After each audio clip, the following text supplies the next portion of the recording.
Paz do Senhor, gente. Então, hoje a gente está na nossa quarta aula, né? Já estamos, é, já estamos aqui na metade, né? Do nosso curso de batismo, né? De discipulado. Já viemos de 3 aulas. A primeira aula falamos sobre Deus e alguns dos seus atributos, né? Para a gente conhecer um pouco mais sobre Deus. Na segunda aula nós vimos quem nós somos, né? Diante de Deus, como Ele nos criou, para que Ele nos criou. E vimos também que nós caímos, né? Pecamos e perdemos a comunhão com Deus. E domingo passado a gente viu que Deus, o próprio Deus, providenciou a vida do Filho para ser entregue por nós. E por conta disso, nós voltamos a ter comunhão com Deus, né? Aqueles que se arrependeram dos seus pecados, se converteram dos seus maus caminhos e creram em Jesus como Senhor e Salvador e continuam nessa caminhada,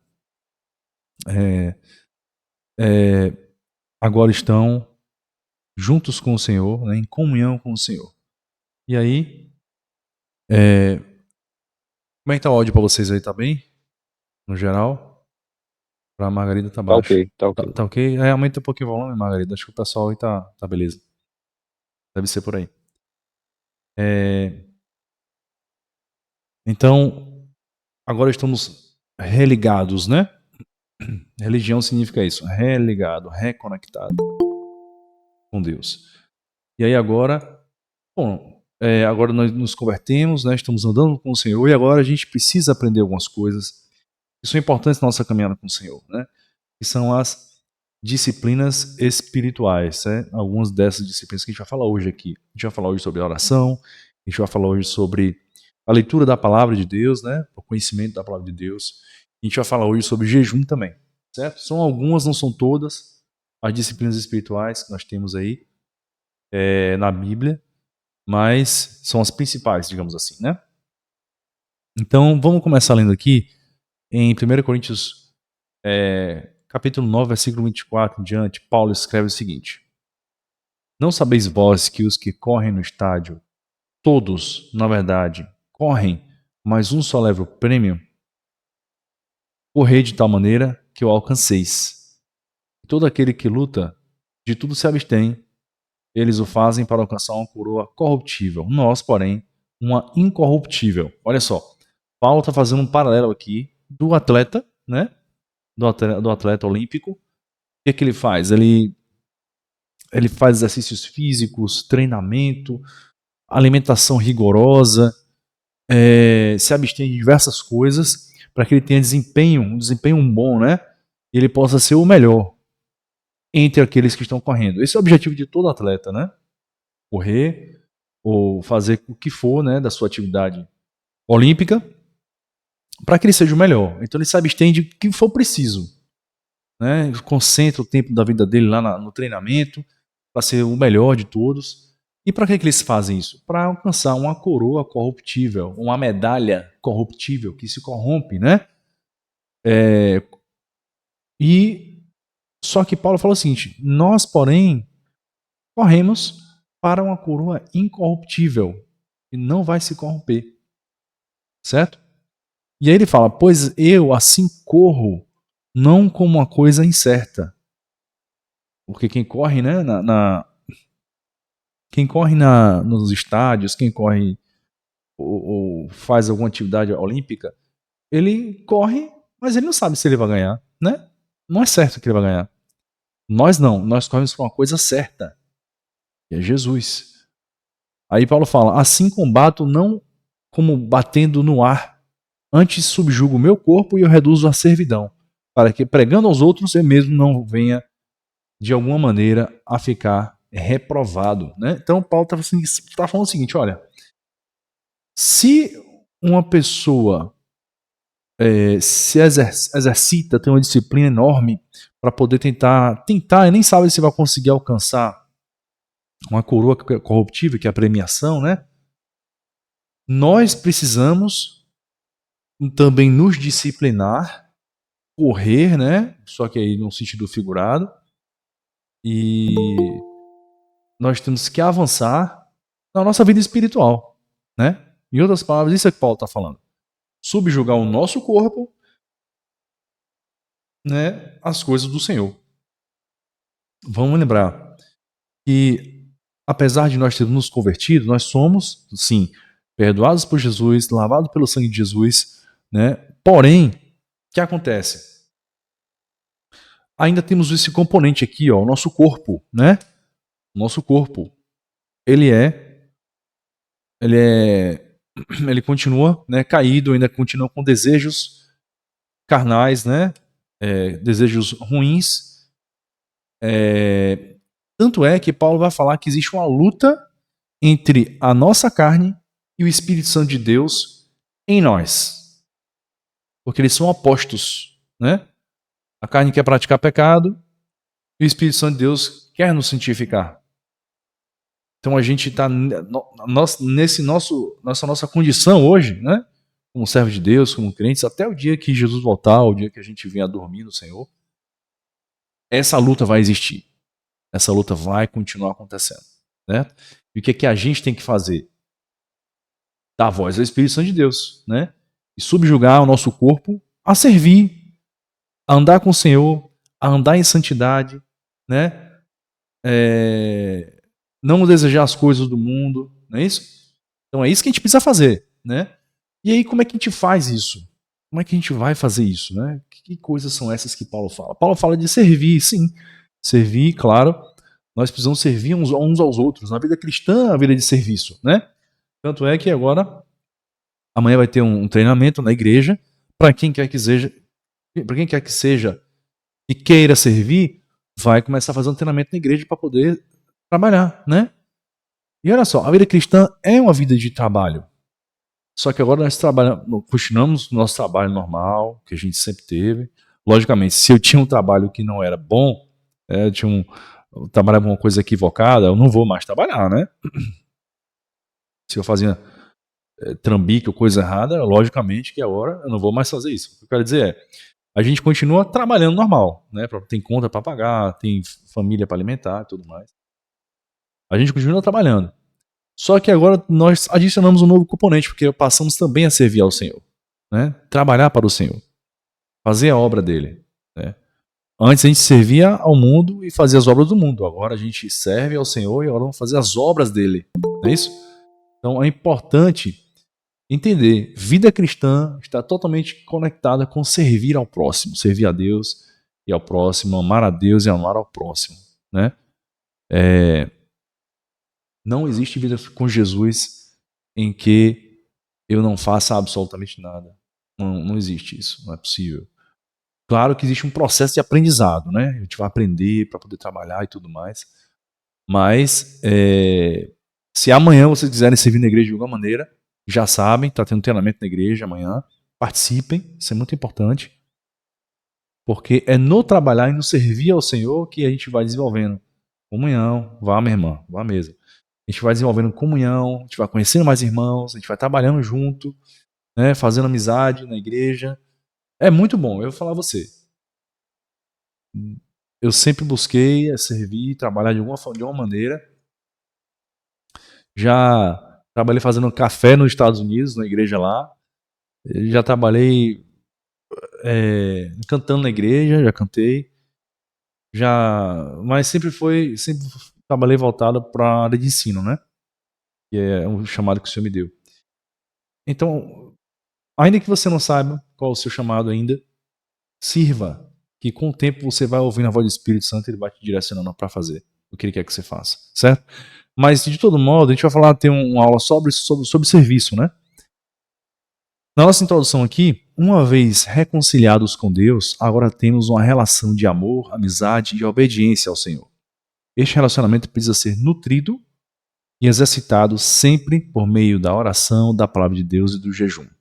É só isso aqui, irmão Gabriel? Não, tem outras disciplinas também, mas a gente vai focar nessas que são as principais, né, na nossa relação com Deus, né? Então, assim, ok, eu me converti, eu ando com o Senhor, e agora? Porque olha só, olha a importância da comunhão. Antes nós estávamos separados de Deus, éramos inimigos de Deus. Jesus morreu na cruz do Calvário e perdoou os nossos pecados. Agora nós estamos Voltamos a ter comunhão com Deus, relacionamento com Deus. Agora a gente precisa exercitar esse relacionamento com Deus. Né? É importantíssimo que a gente faça isso. E a gente vai começar falando sobre a Bíblia. Observe que sempre que a gente está nas nossas aulas, a gente está fazendo referência à Bíblia. Alguma passagem, algum versículo, capítulo, livro específico, né? E é fundamental. A gente falou isso na primeira aula, mas a gente vai repetir com mais precisão agora. Que a Bíblia, ela é a palavra de Deus. Veja bem, a Bíblia não contém apenas a palavra de Deus. Como se uma parte da Bíblia fosse palavra e outra parte da Bíblia não fosse palavra de Deus. Não. Toda a Bíblia, de Gênesis, que é o primeiro livro, até o Apocalipse, que é o último livro. Toda a Escritura, toda a Bíblia, ela é inspirada por Deus. Certo? Então ela é a palavra de Deus. Isso é tão importante que a igreja, ela está sob a autoridade da Bíblia. O pastor da igreja, os pastores da igreja estão sob a autoridade da Bíblia. Certo? Todos os irmãos, todos os membros da igreja estão sob a autoridade da Bíblia. Então a Bíblia disse A, os membros não podem falar B, os pastores não podem falar B, nem ninguém mais pode falar B, porque é Deus falando através da palavra. Certo, gente? Observe como a autoridade bíblica é importante. E Bíblia significa livros, certo? É um conjunto de 66 livros, né, que compõem, né, a palavra de Deus, certo? Com ela conhecemos mais o Senhor e aprendemos a como obedecê-lo. Se a gente pega agora a Bíblia e afastar das nossas vidas completamente, como é que a gente faz? A gente vai saber muito pouco sobre Deus, muito pouco sobre o que Ele fez. A gente vai saber muito pouco sobre a história de Israel, como ela acertou e como ela errou ao longo do tempo, certo? A gente vai saber, vai conhecer muito pouco do Evangelho, pouco sobre Jesus, né? Então, assim, é pela Bíblia, é pela palavra de Deus que a gente vai conhecendo mais o nosso Deus, o nosso Senhor, aquele que nos salvou, aquele que nós adoramos, aquele que nós servimos, aquele a quem nós demos e entregamos as nossas vidas, né? É pela Bíblia que a gente faz isso. Não é por outro caminho, certo? Agora, logicamente, nem tudo que eu vou ler na Bíblia eu vou compreender ali completamente. Então a gente precisa um do outro, né? A gente precisa, a igreja, os irmãos precisam um dos outros para poder compreender melhor, certo? A palavra de Deus. Tem uma dúvida? Esse é um dos momentos que vocês têm para perguntar. De repente eu não sei responder, eu vou buscar o pastor, e perguntar sobre essa questão. E aí eu volto com a resposta, né? Então, é importante a gente compreender que a Bíblia é o fundamento, é dela que a gente parte na caminhada da vida cristã. Certo, gente? Então, vamos ver aqui. Ela foi escrita por cerca de 40 autores e em 2 idiomas, o hebraico e o grego. Certo? Basicamente, esses 2 idiomas é que a Bíblia foi escrita. No Antigo Testamento em hebraico, no Novo Testamento em grego. O Novo Testamento foi em grego porque a Grécia dominou culturalmente aquela região da Mesopotâmia e tudo mais. E nos tempos de Jesus, o grego era o inglês dos nossos dias. O inglês você consegue falar com uma boa parte do mundo, faz negócios com o Japão, China, Índia, Inglaterra, com inglês, né?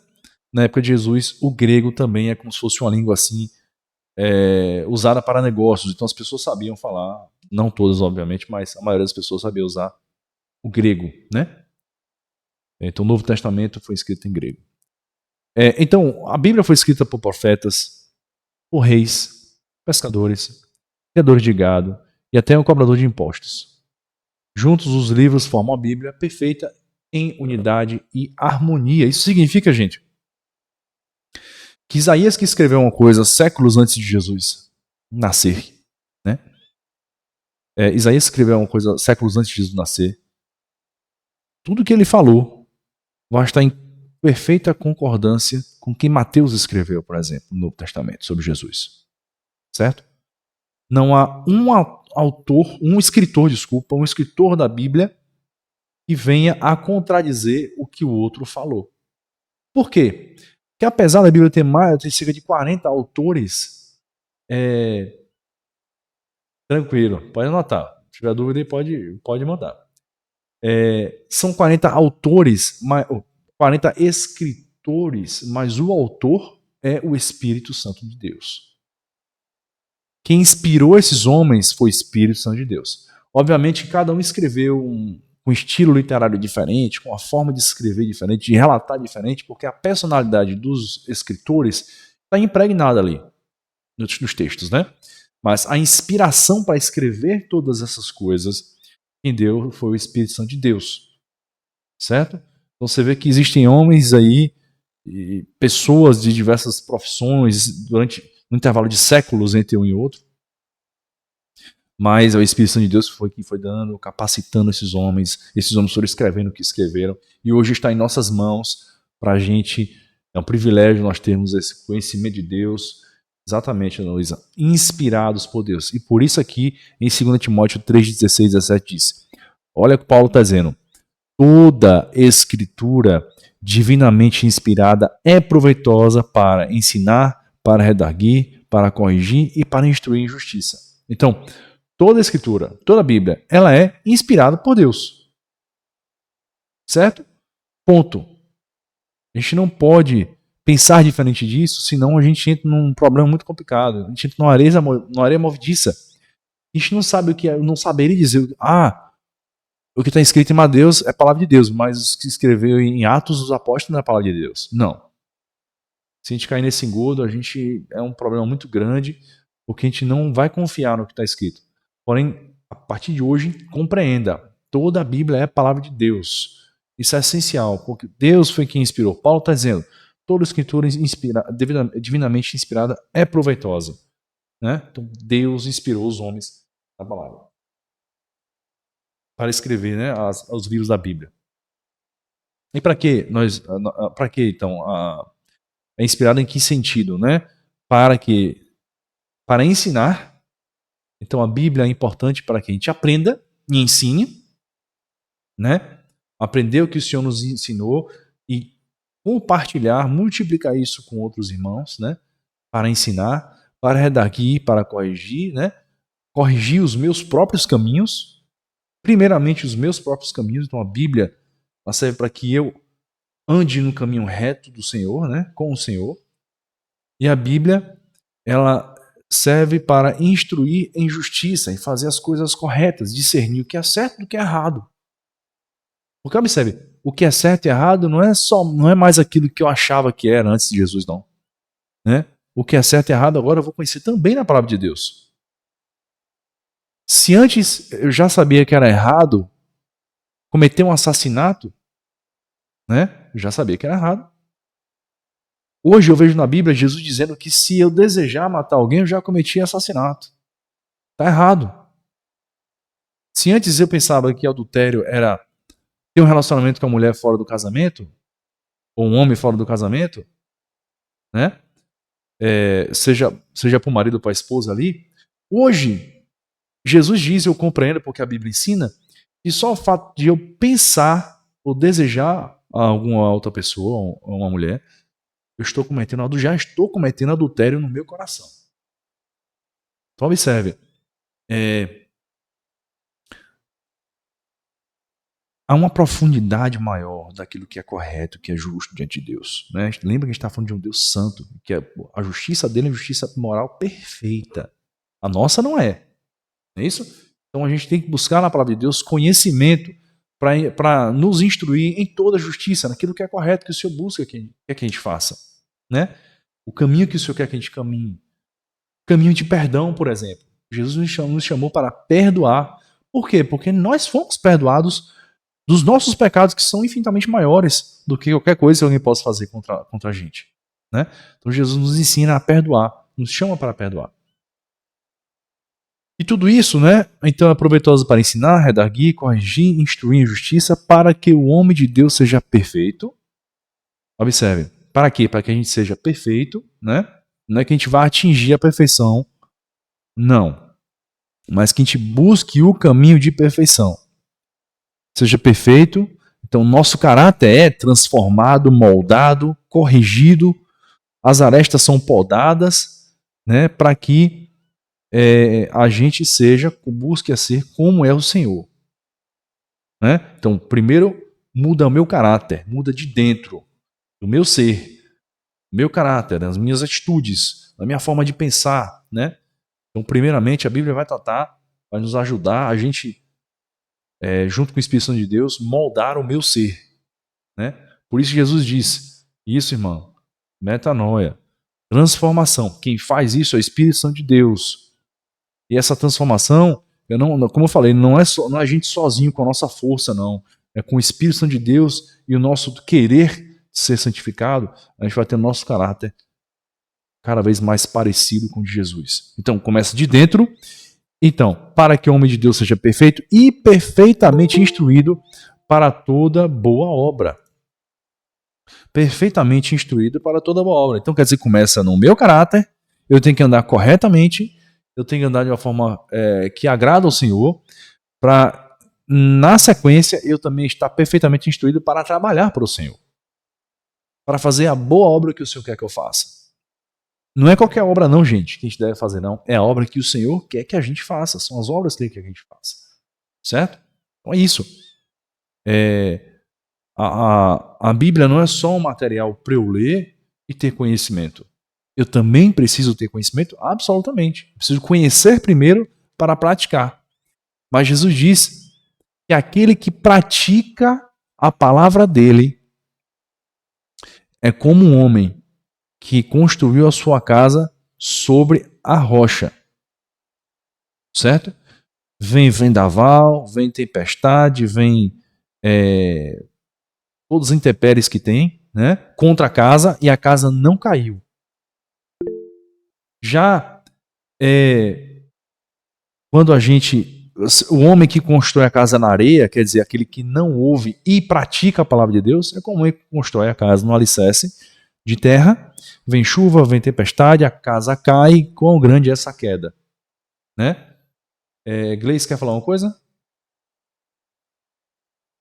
É engraçado, né, que a gente pensa assim, né, na Bíblia realmente tem tudo.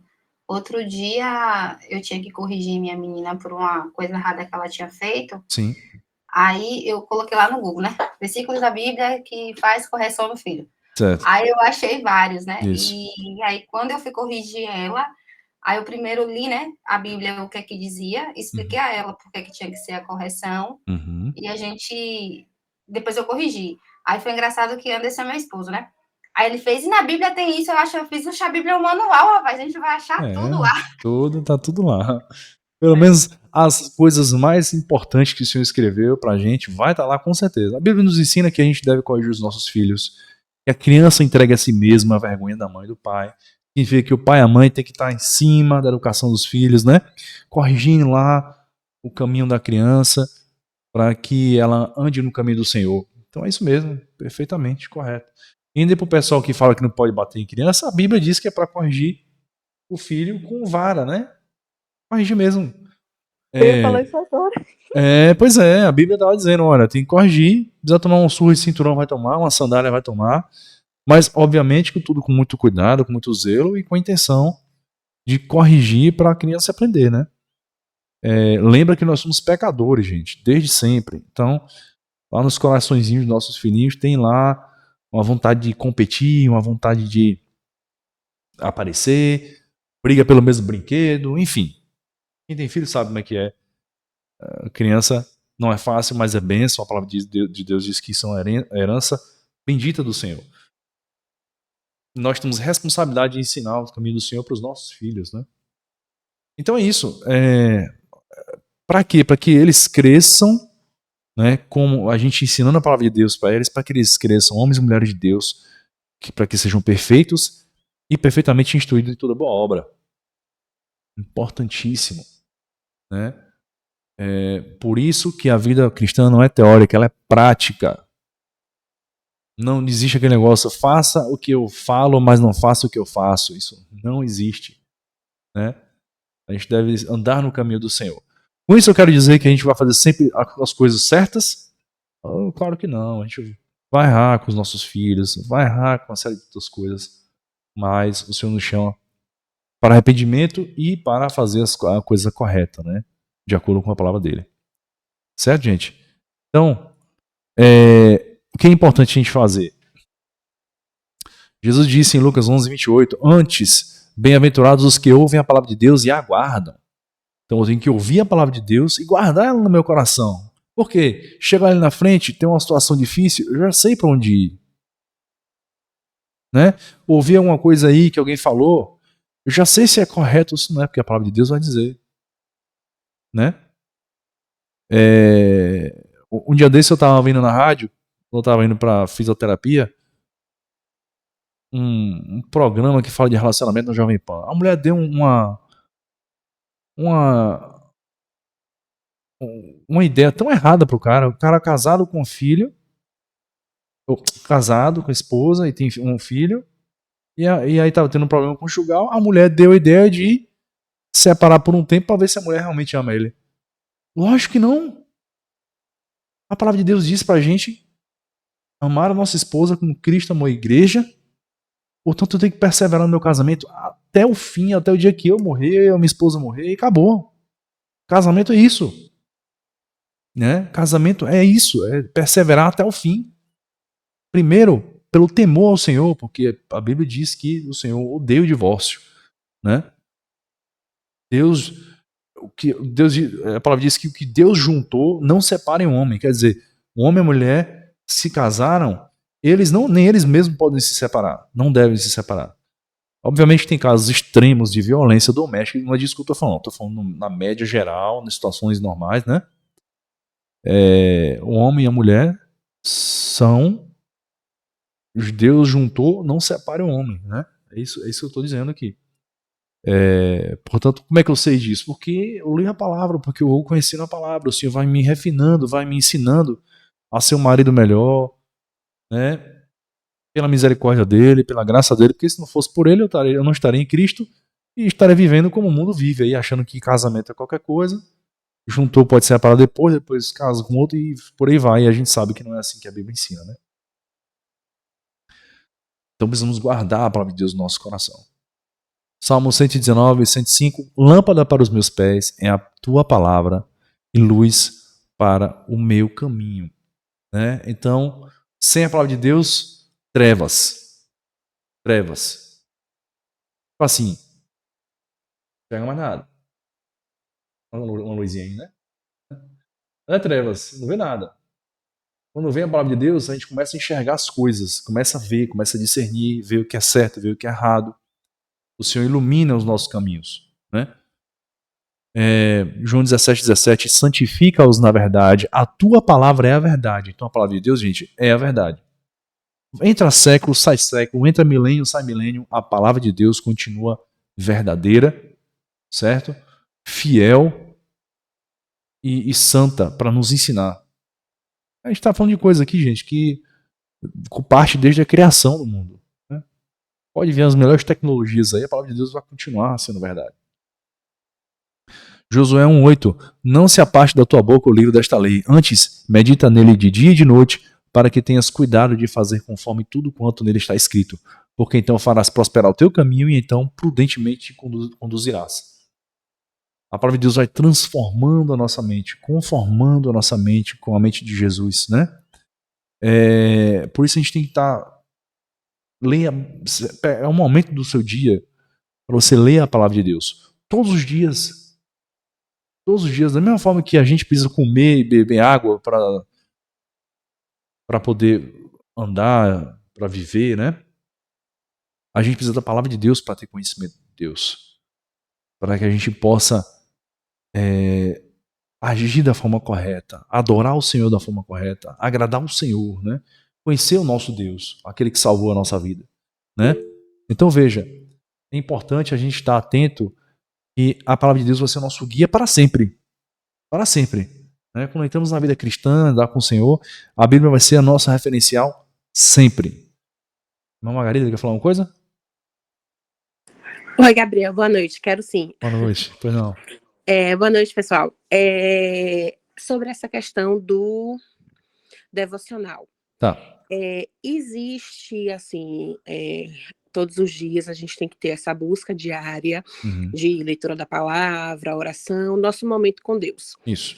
Existe, assim, não sei se a palavra certa é regra, mas eu tenho uma dúvida em questão, assim, de horários. Tá. É uma coisa que é entre eu e Deus, eu posso escolher um horário que eu acho melhor, ou tipo assim, tem aquela regra que obrigatoriamente eu tenho que fazer isso, acordei de manhã, primeira coisa do dia, eu tenho que fazer isso, se eu não fizer é errado, Tá. ou Deus me deu livre-arbítrio em relação a isso, como é que funciona essa questão? Não existe na Bíblia lá nenhuma passagem que vai determinar horários, certo? Paulo fala que a gente deve orar, estar em espírito de oração, orar em todo tempo, né? Aqui a gente está vendo, né, que é para ler, meditar na palavra de Deus dia e de noite. Então, assim, na nossa vida, nossa rotina, vai ter sempre oração e palavra de Deus. Agora, você pode sim escolher um momento do seu dia que você vai separar somente para isso. Porque eu prefiro amanhã, de manhã cedo. Isso é uma escolha minha. Porque eu posso dormir um pouco mais cedo. Eu acordo um pouco mais cedo antes das crianças acordarem, antes da minha rotina do dia começar. E vou separar esse momento para oração e para a Bíblia. Ou oração e Bíblia no outro momento do dia. Né? Eu vou separar esse momento para o Senhor, porque nada vai me distrair. Entendeu? Entendi. Mas se você preferir à noite, ótimo. Mas imagine o seguinte, você começou seu dia, você iniciou o seu dia. Né? Nesse dia, várias coisas vão acontecer. Dentre elas, você vai precisar da direção de Deus, você vai precisar da misericórdia de Deus, você vai precisar de direção de Deus. É interessante que a gente já comece o dia com esse momento com o Senhor, né? Entregar esse primeiro momento do dia. Às vezes não dá. Às vezes eu acordo, eu durmo tarde demais, eu acordo muito tarde, e aí vai ser um outro momento. Não dá porque eu já acordo na rotina do dia, entendeu? Mas eu busco de forma disciplinada sempre dormir mais cedo e acordar mais cedo para que aquele momento seja um momento com o Senhor. Entendeu?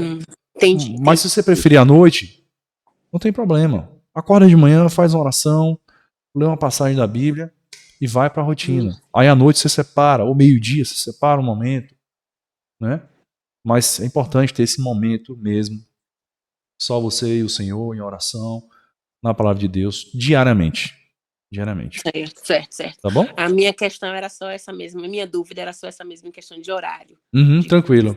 Não, tudo bem. Certo. Obrigada. Disponha. Então, gente, a palavra de Deus é o nosso combustível. Não dá pra gente viver sem ele. Não dá pra gente ter palavra de Deus domingo quando o pastor pregar na igreja. Não dá. A gente não vai avançar assim. Vai ser muito fraco. Tipo assim, vou pra academia uma vez na semana. Você tem algum benefício. Algum benefício você tem. Mas vai resolver o que você precisa? Vai, né, dar fortalecimento muscular? Não vai. Né? Não tem como. Vou comer saudável só um dia da semana. Não. Tem que ser todos os dias, né? Atividade física, se possível, todos os dias, para poder, né, tá bem e tudo mais.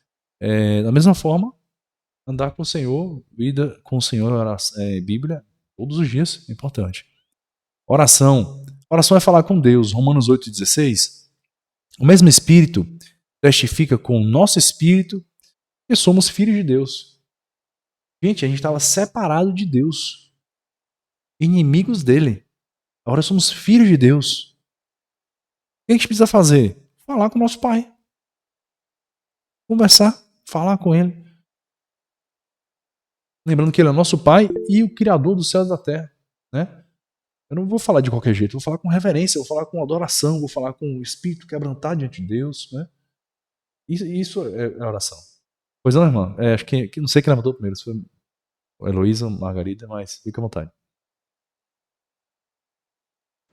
Foi a Margarida, ela levantou primeiro que eu. Pronto, minha irmã. Margarida quer falar uma coisa? Não, gente, desculpa. É porque eu levantei a mão e esqueci de tirar da primeira pergunta. Desculpa. Tranquilo, beleza. Heloísa?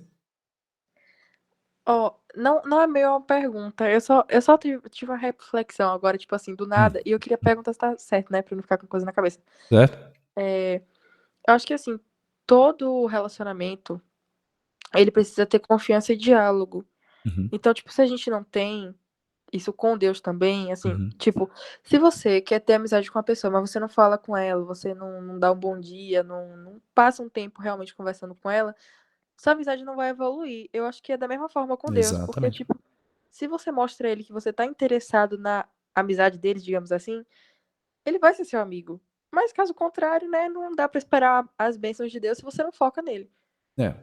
Se eu não busco ao Senhor, eu vou buscar outras coisas. Eu vou buscar rotina, vou buscar família, vou buscar focar em alguma coisa na minha vida. E aí que é o perigo. Porque na nossa vida, Deus é o principal de tudo. Certo? Não posso mais amar minha esposa mais do que amar a Deus. Eu não posso amar meus filhos mais do que amar a Deus. Eu não posso amar o meu trabalho mais do que amar a Deus. Eu não posso amar minhas coisas mais do que amar a Deus. Né? Não posso. Deus é o principal de tudo. Quando eu amo a Deus primeiro e as outras coisas no seu devido lugar, tudo se organiza na minha vida. Tudo que tem que. Tudo vai para o lugar correto. Né? Então, a gente tem que ter cuidado. Porque se a gente simplesmente não ora e não lê a Bíblia, a gente vai seguir, a gente vai tropeçar fácil, a gente vai ter dificuldades e lutas desnecessárias. Exatamente, Heloísa. Eu tenho que amar mais a Deus do que qualquer coisa. Então eu preciso buscar o Senhor, buscar a face dele, orar e ter comunhão com Deus, exercitar um relacionamento com ele. Ele morreu na cruz do Calvário para que a gente pudesse ter um relacionamento com ele. Né?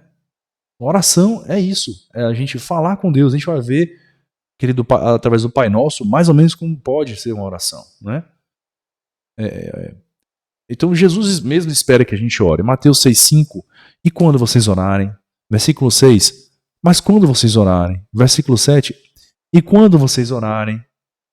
Versículo 9, ou vocês orem assim. Então Jesus quer que a gente ore, ele espera que a gente ore. Ele nos chama para oração. Assim como a Bíblia também, lê a Bíblia, lê a palavra de Deus, né? Então, a gente pode orar de joelhos. Efésios 3,14. A gente vai ver um exemplo aqui de Paulo falando, né? Lá em Efésios 3,14, é o seguinte: por essa razão, ajoelho-me diante do Pai, do qual recebe o nome toda a família nos céus e na terra. Então, ele fala que está orando ali de joelhos diante de Deus. Ah, irmão Gabriel, só de joelho que pode orar? Não. 2 Crônicas aqui, 20, versos 5 e 6, diz o seguinte: Josafá levantou-se na assembleia de Judá e de Jerusalém, no templo do Senhor, na frente do pátio novo, e orou. Então ele levantou-se e orou: Senhor, Deus dos nossos antepassados, não és tu o Deus que está nos céus? Tu dominas sobre todos os reinos do mundo. Força e poder estão nas tuas mãos, e ninguém pode opor-se a ti. Então podemos orar de pé. Eu mesmo gosto de orar caminhando, ou então deitado. Às vezes eu oro de manhã encostado lá na minha cama, né? Não é completamente deitado, é meio inclinado. Em 2 Reis, a gente vai ver capítulo 20, versículo 2 e 3. Ezequias virou o rosto para a parede e orou ao Senhor. Lembra-te, Senhor, como tenho te servido com fidelidade, com devoção sincera. Tenho feito o que tu aprovas. E Ezequias chorou amargamente. Estava deitado, ele estava doente. Depois o Senhor cura ele, né? E dá mais 15 anos de vida a esse rei. Então podemos orar deitado, podemos orar ajoelhado, ou de pé, ou caminhando, né? Murilo, pode falar, meu irmão. Boa noite, pessoal. Gabriel, Olá. uma dúvida. Eu queria saber se a oração ela pode ser em silêncio também ou a oração ela precisa ser falada. Não, pode ser tanto em silêncio como falado. A oração pode ser das duas formas, não tem problema. Não existe nenhum impedimento de você orar em silêncio. Você pode orar, você pode falar, você pode se expressar falando, né, com o Senhor sozinho. Nenhum problema. Ore das duas, da forma que você preferir, né? Quando a gente está orando na igreja publicamente, com os irmãos, falando junto, a gente ora falando, né? Clamando ao Senhor, falando ali publicamente. Mas orar em silêncio também não tem nenhum problema. Nenhum problema mesmo. Margarida? Oi, sim, tem uma dúvida. Na verdade, acho que você não falou sobre esse assunto ainda. Mas eu tenho sobre a questão de jejum, voto e propósito. Pronto. A gente vai falar sobre jejum na estante. Tem diferenças ou dos três é a mesma coisa? Certo, a gente vai falar daqui a pouco sobre jejum, mas são coisas distintas, né? Jejum, a gente vai falar que se humilhar diante de Deus. Fazer um voto é você fazer alguma coisa perante o Senhor. Olha, eu vou fazer isso, Senhor, né, para a tua glória. E um propósito é como se fosse um voto mesmo, tá? Na verdade, propósito e voto é a mesma coisa. É como se fosse a mesma coisa. Isso tudo parte da oração, né? Eu vou orar com o propósito de abençoar alguém, de pedir a Deus interceder por alguém, né? Tudo isso tá meio que misturado, né? A oração e o jejum nesse aspecto tá da mesma forma. Mas a gente vai falar mais especificamente sobre jejum daqui a pouco, certo? Pronto, certo. Heloísa, uma coisa muito importante do que você falou aí é o seguinte, ó. Quando eu oro falando, eu estou falando com Deus. Você não precisa se preocupar. O diabo não tem parte com isso, certo? Não há nenhum versículo na Bíblia que diga, olha, não ore falando porque você pode passar informação para o inimigo. Isso você não se preocupe. Não se limite a orar em mente. Você pode orar em mente, não tem problema. Mas se desejar falar, verbalizar, pode falar, não tem problema. Fale ao Senhor. Isso não é nenhum problema. O diabo tem nada a ver com isso, entendeu? Não se preocupe com isso, porque a sua comunhão com Deus é uma coisa sagrada, é uma coisa que Deus comprou na cruz do Calvário. Isso não gera nenhum problema, nenhuma implicação. Ore da forma que você quiser, sem medo, sem restrição, porque lembra, nós somos amigos do Todo-Poderoso, né? Quem é o diabo diante do Senhor? Amém? Gleice, pode falar, meu irmão. Seria como se a gente fizesse um gabinete na hora da oração, né? Só com ele. Então é uma coisa reservada entre no caso a gente e ele. Então se verbalizar ou não vai fazer diferença, porque é como se fosse algo secreto entre nós dois. Em secreto então, a gente ora. Verbalizar ou não verbalizar não vai mudar nada. Seria mais ou menos assim. Vamos dizer que é criptografado. Quando a gente ora, o diabo não vai ter nenhuma parte com isso aí. O Senhor é todo poderoso e pode orar tranquilamente em voz alta, se quiser. Não tem nenhum problema, não. Não precisa ter nenhuma reserva nesse sentido, não. Mateus 21, 13. Então a gente pode orar no templo, a gente pode orar em particular, a gente pode orar em família. Deve, né? Mateus 21, 13. Nós temos, e lhes disse, está escrito, a minha casa será chamada casa de oração, mas vocês estão fazendo dela um covil de ladrões. Então devemos orar.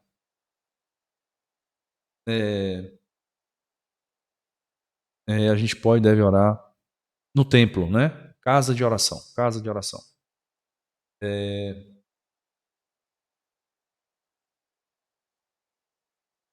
Não, fica tranquila, não. O diabo ele não pode impedir jamais de uma coisa, viu, Heloísa? Se acontecer, Deus quiser que a coisa aconteça, essa bênção vai acontecer, o que quer que seja vai acontecer. O diabo, queira, goste ou não, Deus é acima de tudo e de todos. Então fique em paz, viu? Orar em particular, mas quando você orar, vá para o seu quarto, feche a porta e ore a seu pai que está em secreto. Então, seu pai que vem em secreto o recompensará. E eu ouvi uma pregação essa semana bem interessante. Não foi bem uma pregação, foi uma entrevista numa rádio americana. Que é o seguinte. Não, desculpa. Não, foi no YouTube. A irmã diz o seguinte: olha, gente, um Deus nos chama para a gente orar em secreto, ou que em secreto ele vai nos recompensar. É porque quando oramos em secreto, o Senhor se manifesta, né? E com isso eu não quero dizer que você vai sentir sempre alguma coisa. Mas a presença do Senhor é real ali. Então a maior recompensa que a gente pode ter na nossa vida, né, é a presença do nosso Senhor. A presença do nosso Deus. Então quando a gente entra na porta, entra no nosso quarto, fecha a porta e vai orar e conversar com o Senhor, ele se faz presente ali, a gente ouve, a gente se derrama diante dele, a gente se humilha na presença dele, ele vem para perto da gente, ele nos consola, ele nos ensina, enxuga nossas lágrimas, né? Então estar ali em oração na presença do Senhor é maravilhoso. Então ele nos recompensa estando lá com a gente, né? E Atos 12, 12, diz o seguinte: percebendo isso, ele se dirigiu à casa de Maria, mãe de João, também chamado Marcos, onde muita gente se havia reunido e estava orando. Então, podemos e devemos sim orar, orar em família, né? Cultivar essa oração em família. Aqui eu oro com os pequenos antes de dormir, a gente ora, né? Agradecendo pelo dia, glorificando o Senhor, pedindo ao Senhor que nós sejamos usados para a glória dele, pedindo a Deus uma boa noite de sono, né? Então a gente sempre ora aqui em família. Bíblia também em família, né? Palavra de Deus, a gente lê umas passagens juntos, né? Então, quando é que eu devo orar? Eu devo orar ao deitar. Então, quando eu vou deitar, eu oro, agradeço ao Senhor, glorifico a Deus, dou graças por tudo que aconteceu, né? Por mais difícil que o dia seja, gente, o Senhor está conosco. Como eu falei, o Senhor disse: no mundo terei aflições, nós vamos ter aflições, mas alegrem-se, pois eu venci o mundo. O Senhor venceu, né? O que a gente deve fazer é andar uma vida correta diante do Senhor. Então, por mais que o dia seja difícil, ao deitar, agradecer ao Senhor pelo dia, por tudo que aconteceu, né? Glorificar a Ele, exaltar o nome dEle. Quando a gente levantar, Salmo 91:11,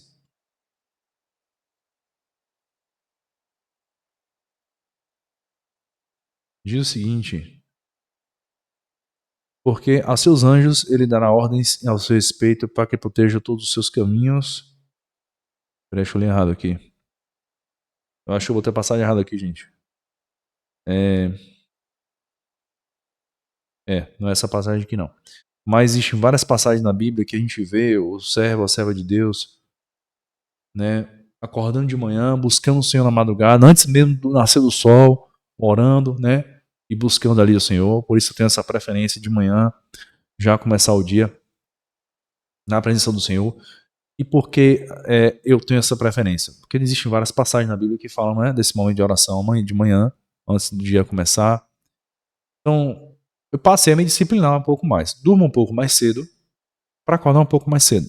Tira um período lá, de manhã. Eu vou orar, dedicar aquele tempo de oração e ler a Bíblia. Ou então uma oração e ler a Bíblia depois, né?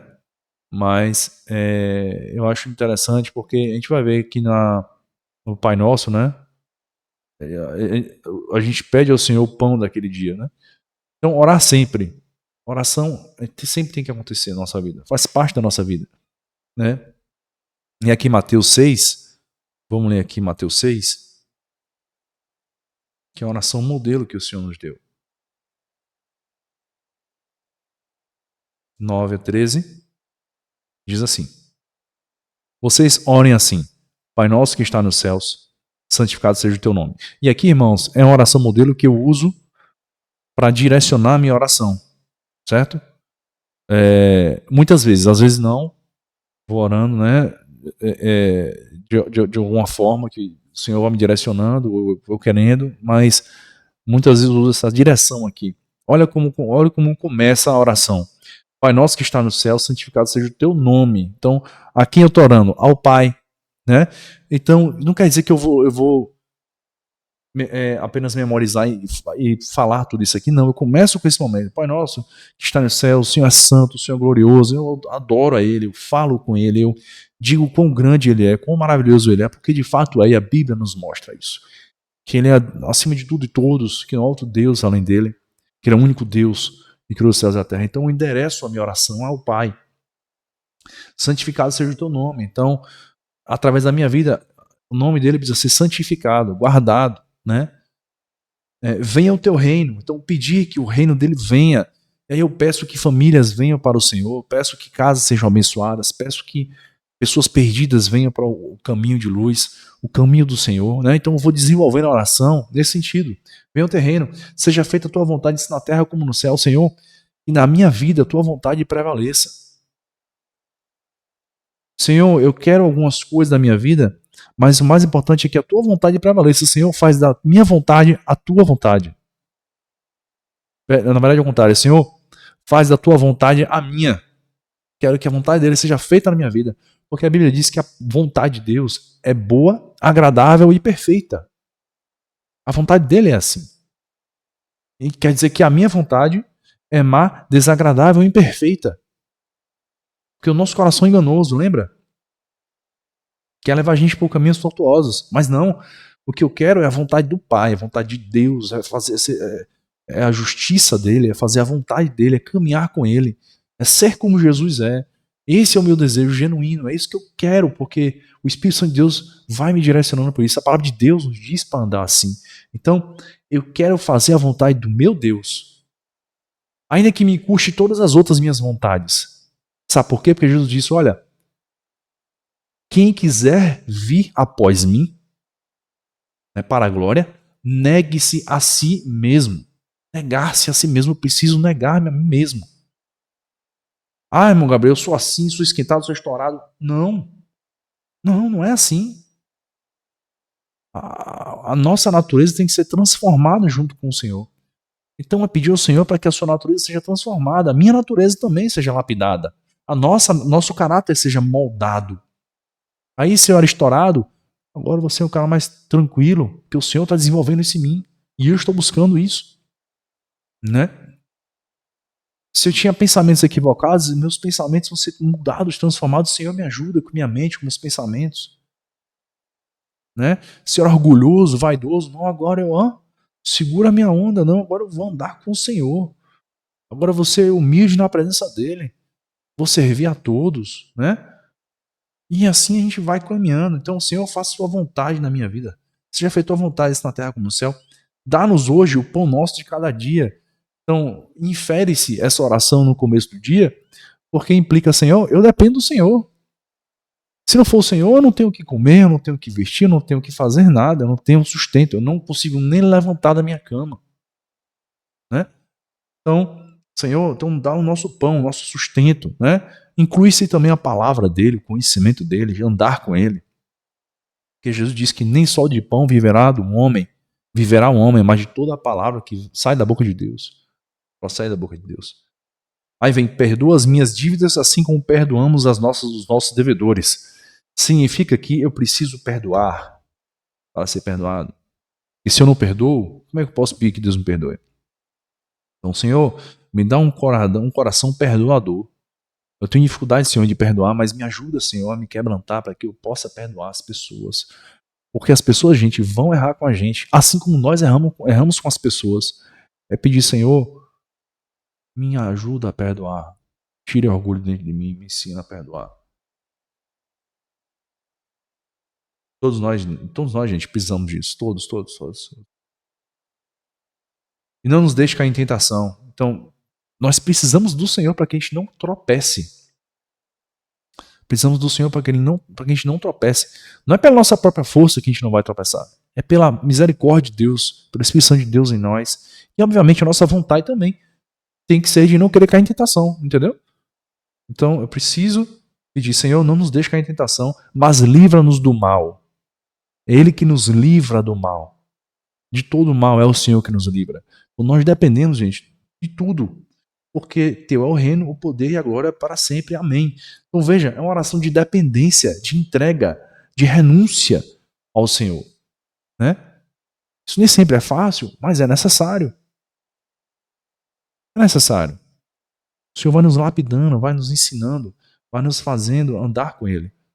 Certo, gente? Então esse é um modelo de oração importante que você pode seguir. De novo, oração não é repetição. E quando eu falo repetição, é ficar falando as mesmas coisas o tempo inteiro, com as mesmas palavras, como se tivesse decorado. Isso não é oração. Certo? Isso aí os ímpios fazem. Agora, irmão Gabriel, eu posso pedir as mesmas coisas com uma frequência? Sim, claro. Eu peço sempre.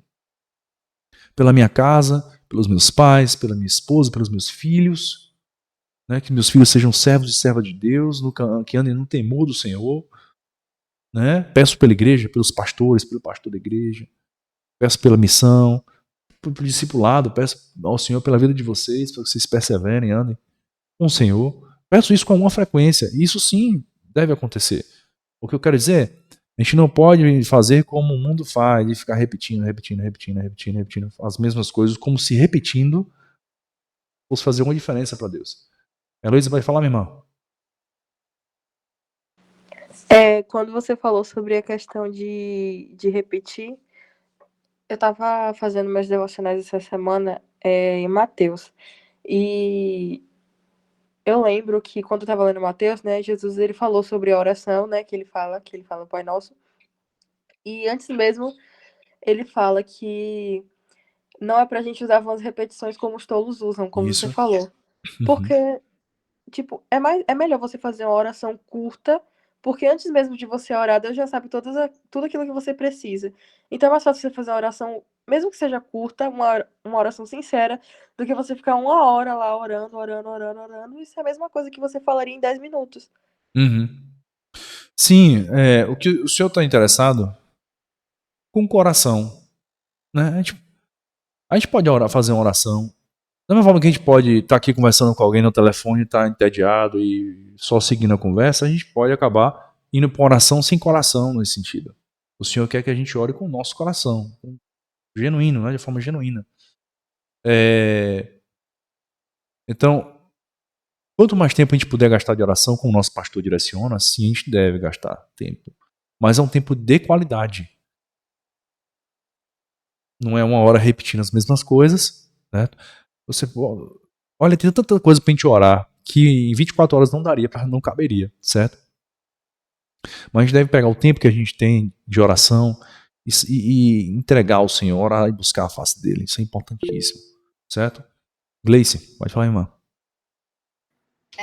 E de acordo, também a gente vai lendo a Bíblia, parece que o vocabulário e a intimidade com Deus também vai aumentando. Porque quando eu aceitei, né, que eu ia ajoelhar para orar, eu falava assim, eu não tenho nada para falar. Aí ficava assim, né?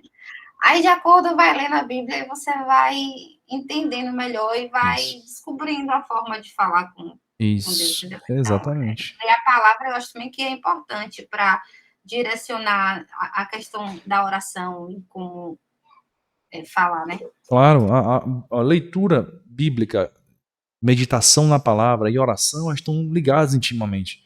Eu não posso só ter uma vida de oração e não ler a Bíblia.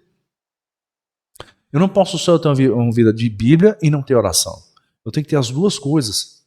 Porque ao conhecer a Bíblia, eu vou ter uma oração melhor, né? E quando eu falo oração melhor, gente, não é vou orar bem para todo mundo saber que eu oro bem. Não, não. É uma oração sincera e bíblica, né? E quando eu vou orando mais, eu vou discernindo, conhecendo melhor a palavra de Deus, né? E buscar as coisas do Senhor. Então as duas coisas estão intimamente ligadas. Eu preciso conhecer mais a Bíblia para orar de uma forma efetiva e orar para que eu possa praticar a Bíblia e fazer a vontade do Pai. Então as duas coisas estão intimamente associadas. Eu não posso separar uma da outra. Muito bem observado. E por fim, gente, jejum. Que a Bíblia fala sobre jejum. Jejuar é se abster de alimentos por um período, com o objetivo de mortificar a carne e humilhar-se na presença de Deus. Você vai ver no Antigo Testamento aí, jejum associado todo o tempo a humilhar-se na presença de Deus. Israel pecou, fez uma coisa errada. Na época eles faziam isso, jogavam cinza na cabeça, vestiam uma roupa de pano e ia jejuar diante de Deus para se humilhar, né? Talvez sempre. Não necessariamente associado a uma prática de pecado que está arrependida, né? Mas jejuar, né, na presença de Deus, jejuar para mortificar a carne, para subjugar a carne, jejuar para se humilhar na presença de Deus, né? Isso que é o jejum. Esse é o objetivo do jejum. Pois não, Heloísa, pode falar, minha irmã. Uma dúvida. O jejum, ele pode ser direcionado para outra pessoa? Tipo, eu quero muito que meus pais aceitem Jesus, né? E aí, tipo, eu posso fazer jejum por eles, tipo, para eles aceitarem? Então, o jejum tem esse princípio de humilhação e mortificação da carne. Mas o jejum não é uma coisa desconexa de oração. O jejum também está associado à oração. Então você jejua para se humilhar na presença de Deus, certo? E aí você vai orar ao Senhor com esse propósito de pedir que os seus pais se convertam e andem no caminho do Senhor. Entendeu? Então o jejum tem essa finalidade. Nós devemos jejuar, certo? Também é uma disciplina espiritual, com alguma frequência, para que a gente se subjugue, né? Se humilhe na presença de Deus. E com o jejum, a oração. Então, você deve jejuar para se humilhar na face de Deus e pedir a Deus misericórdia pelos seus pais através da oração. Entendeu? Aqui em Esdras... Obrigado.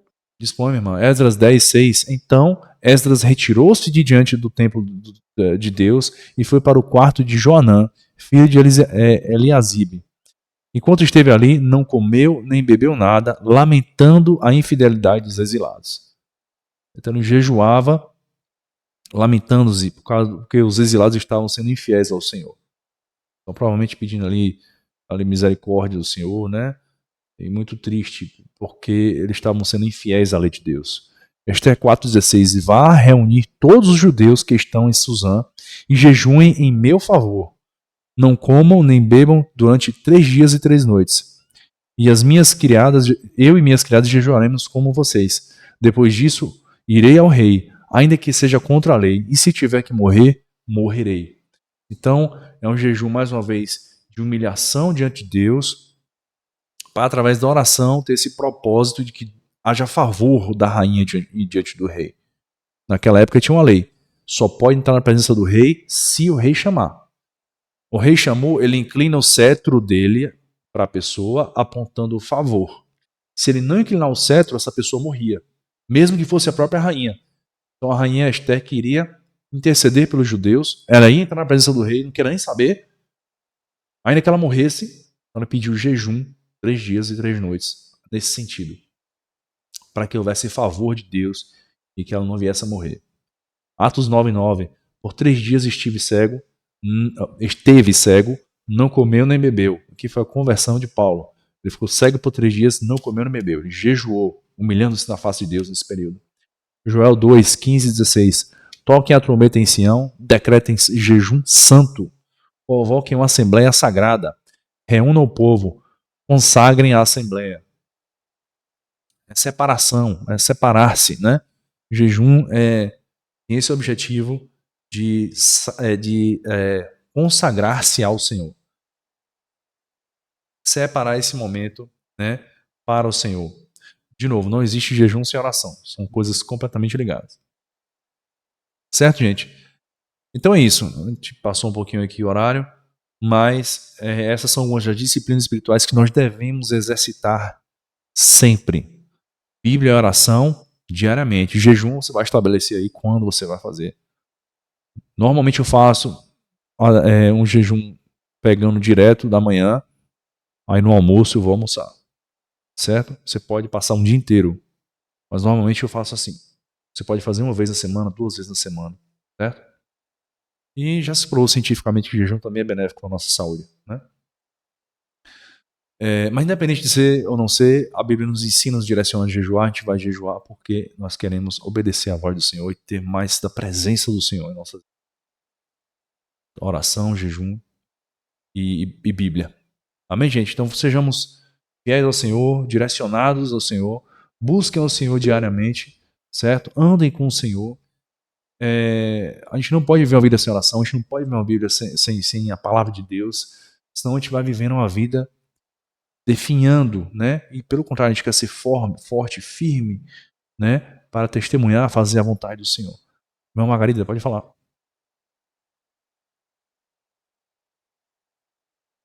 Levantou a mão aí, quer falar uma coisa, Margarida? Oi, irmão Gabriel.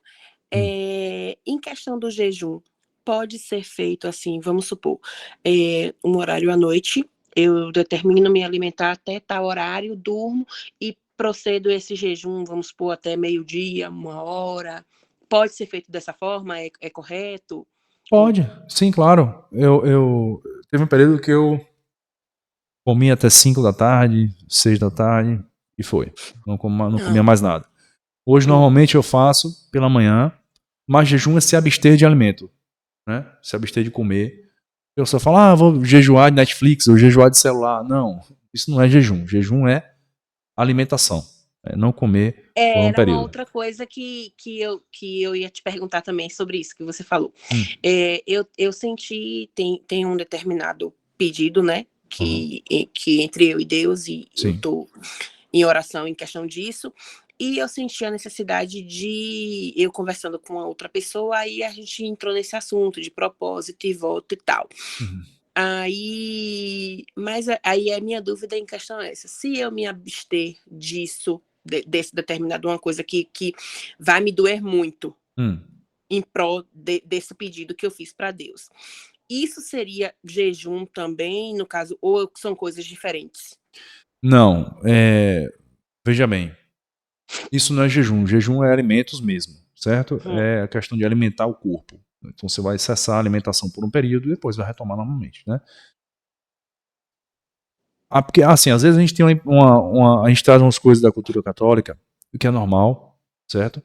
De, às vezes, trazer algum tipo de punição ou uma coisa assim para ter um favor de Deus. Mas a Bíblia diz que Deus nos abençoa e não acrescenta dores. Então veja só, o que nós podemos e devemos fazer é: eu estou fazendo uma coisa na minha rotina, me excedendo em alguma coisa, e eu preciso tirar isso.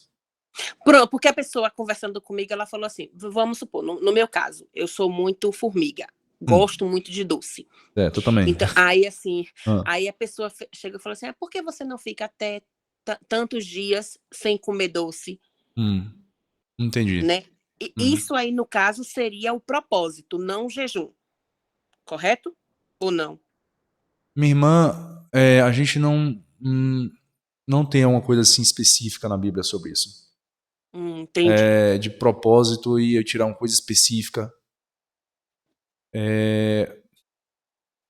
Não é bem por aí não, porque nós temos o jejum, que é isso que eu te expliquei, tirar alimentos de modo geral, certo? A questão do jejum eu entendi. Quando eu tiro alguma coisa que eu gosto, primeiro eu tenho que ver se o excesso está me fazendo mal por uma questão de bom senso mesmo. Eu não devo consumir demais porque vai me fazer mal, etc, né? Agora, Entendi. Isso não significa que porque eu vou deixar de comer doce, por exemplo, eu vou conseguir algum favor da parte de Deus, ou uma coisa dessa maneira. Entendeu? Você pode...